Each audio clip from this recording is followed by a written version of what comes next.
Hey everyone online, it's Pit McGrip, and I'm doing part 13, I think it is, of my custom LEGO minifigures saga.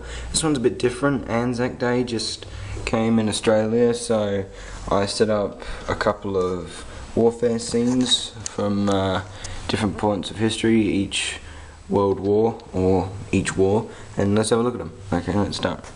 Number one is obviously the First World War with Gallipoli. Now, the Turkish were fighting the entrenched British, Australians and Americans, mainly Australians, and the main weapon used was the Lee Enfield rifle, if you can see there. Now, the Australian troops, as you can see, when a lot of them got back, they wrote books, people like A.B. Facey. Now, the trench coat was actually named because it was used during the First World War in the trenches. It was very thick, and sometimes if it was thick enough you could stop bayonets with it, but not often, and so yeah, and it originated in the trenches. That kind of helmet, the sort of saucer-like helmet, that originated in the trenches as well. Many officers carried informal weapons, as you can see here, like service revolvers, things like that. Oh, wait, fuck.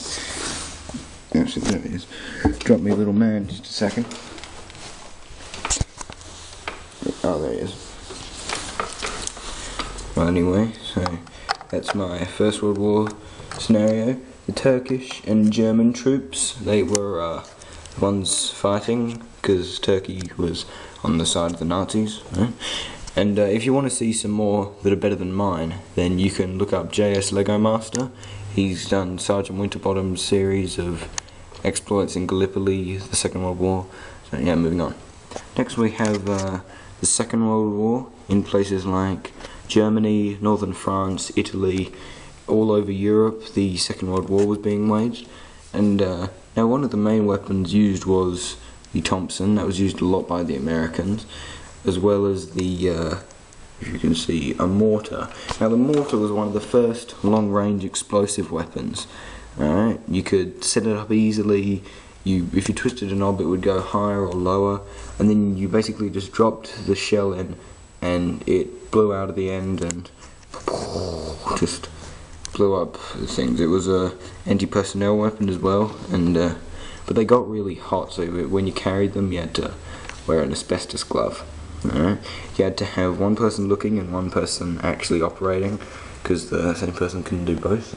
Yep. Alright, let's move on. Next we have the Vietnam War, which was a very bloody war. Now, the problem with the Vietnam War, the reason that the Americans retreated from Vietnam, was they brought in heavy artillery, heavy machine guns, things like that, that needed about 3 or 4 people to operate. The Viet Cong, however, they used guerrilla warfare, which is called the warfare of the flea, which means you don't at all carry anything heavy. You carry low ammunition, you carry just as much as you can, but not enough to slow you down. Alright? And that's one of the main reasons the Americans lost. And you can see here, there's a couple of brick-armed weapons, a couple of Sedan Toys weapons. Yeah, you can see there, he's holding a canteen. The camouflage trousers, they're custom, I painted them, and so is the helmet, and the other guy's helmet, as well as see there, the spider. Alright. Next we have snow warfare. This is done in places like Russia and Siberia. When you're doing snow warfare, you must wear all white. I mean, even a single piece of black can give you away. That's why Siberian troops, Russian troops, people in cold weather places, they always wore just nothing but white. They, or tried to anyway. White goggles, white t-shirts, backpacks, everything. Yep. Okay. Last we have modern warfare in places like Afghanistan and Iran. Now, the most recent weapon, the long-range weapon, is the Barrett. Now, the Barrett is extremely powerful. It's got an incredible kick to it. Lots of people have to have it on a stand, otherwise it could dislocate their shoulder. That actually happened once, where a man was firing it and he didn't put any pressure on his front foot. It threw him back. it landed on him and dislocated his shoulder. So yeah, a bit of an unlucky soldier there. Now the Barrett, it holds the world record for longest distance to fire a bullet, because it's 55 caliber, or the lower ones are 50 caliber. So extremely powerful gun, very good gun. Alright, well, I hope you've enjoyed this. Please subscribe, and as always, leave a comment if you have any suggestions for next ones. Alright, take it easy.